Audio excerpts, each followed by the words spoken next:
갑질 의혹으로 논란의 중심에 섰던 강선우 여성가족부 장관 후보자가 지명된 지 한 달 만에 자진 사퇴했습니다.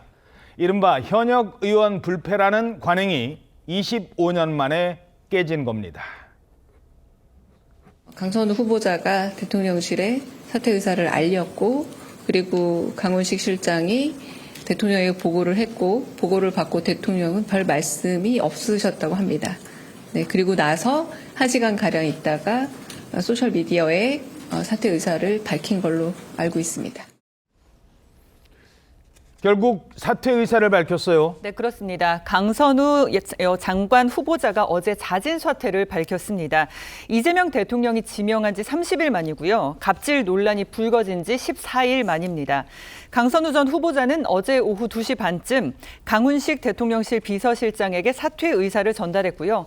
1시간쯤 뒤에 SNS를 통해서 직접 사퇴 의사를 밝혔습니다. 강 전 후보자는 많이 부족하지만 모든 것을 쏟아부어 잘해보고 싶었다면서, 그러나 여기까지였던 것 같다. 마음 아팠을 국민께 사죄하고 기회를 준 이 대통령께도 한없이 죄송한 마음이라고 입장을 전했는데요. 인사청문회가 도입된 후에 현직 의원은 절대 장관 후보자에서 낙마하지 않는다는 현역 불패 관행이 25년 만에 깨졌습니다. 그러니까 현역 의원 첫 낙마라는 불명예를 안게 됐습니다. 자, 25년 만에 의원 불패 관행이 깨진 배경을 두고 여당 내부에서 기류 변화가 있었다, 이런 분석도 나오고 있다고요. 이 갑질 의혹에 대한 여권 내부 인사들의 추가 폭로가 이어지고 논란이 전방위로 확산되자 친명계 핵심 의원을 중심으로 더 이상 버틸 수 없다는 공감대가 형성된 것으로 보입니다. 문재인 정부 시절 정영애 전 여가부 장관이 강 의원의 예산 갑질 의혹을 제기했고, 여성단체와 진보 시민단체 등에서도 자진 사퇴를 요구하면서 임명을 강행할 시에 여권이 분열될 수 있다는 우려가 커진 것입니다. 특히 일부 여당 의원들이 갑질 의혹을 감싸면서 의원들과 보좌진 간 갈등으로 번질 조짐이 나타난 것도 원인 중 하나로 꼽히는데, 민주당 보좌진 사이에서는 강 후보자를 감싸는 다른 의원들도 갑질 논란에서 자유롭지 못하다는 목소리가 나오기 시작했고, 자칫 이 논란이 당 전체로 확산될 수 있다는 위기감이 높아졌다는 지적입니다. 자칫하면 다른 의원들의 갑질 폭로로도 이어질 수 있었다는 겁니다.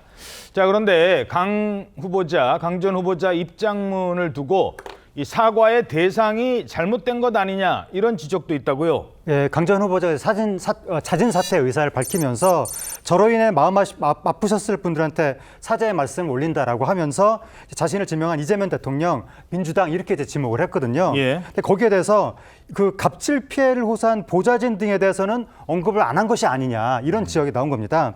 국민의힘 보좌진협회에서는 사과의 대상은 대통령실이 아닌 피해 보좌진들이었어야 했다. 사퇴의 순간까지도 가장 가까운 거리에서 자리를 지켰던 보좌진들에 대한 진심 어린 사과는 끝내 없었다라고 지적을 했고, 또 강 전 후보자를 감쌌던 일부 민주당 의원들을 향해서도 부적절한 발언을 즉각 철회하라라고 촉구했습니다. 자, 그런데 또 민주당에선 다른 반응도 있는 것 같습니다. 어떤 반응이 나오고 있습니까? 네, 민주당의 반응을 좀 정리해드리면요. 정청래 의원은 오늘 오전 SNS에 동지란 이겨도 함께 이기고 저도 함께 지는 것, 비가 오면 비를 함께 맞아주는 것이라면서 강선우 전 후보자를 위로한다라고 밝혔습니다. 그리고 결단을 존중한다면서 앞으로 많은 어려움이 있을 텐데 잘 헤쳐나가길 바란다고 덧붙였고요. 그리고 강 전 후보자의 자진 사퇴 17분 전에 스스로 결단을 내려야 한다면서 공개적으로 자진 사퇴를 요구하기도 했던 박찬대 의원은 이 사퇴 입장이 나오자 결단을 내려주셔서 감사하다라는 메시지를 남겼습니다. 박지원 의원은 만사지탄이지만 잘 결정했다고 평가를 했고요. 장철민 의원은 강선우 의원의 판단이 잘 됐다고 생각하는 분들이 훨씬 많은 것 같다라고 전했습니다. 여당인 민주당 내부에서도 위로의 목소리와 함께 잘 결정했다는 목소리도 나오고 있는 겁니다.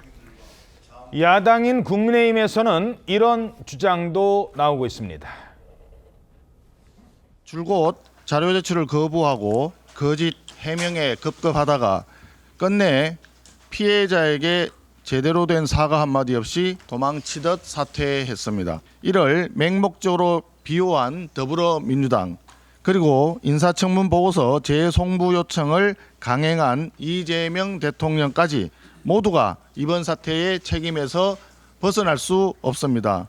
갑질 및 위법 의혹이 제기된 강선우 의원에 대해서는 의원직 사퇴를 촉구하면서 국회 윤리위원회에 제소하는 조치를 취하겠습니다.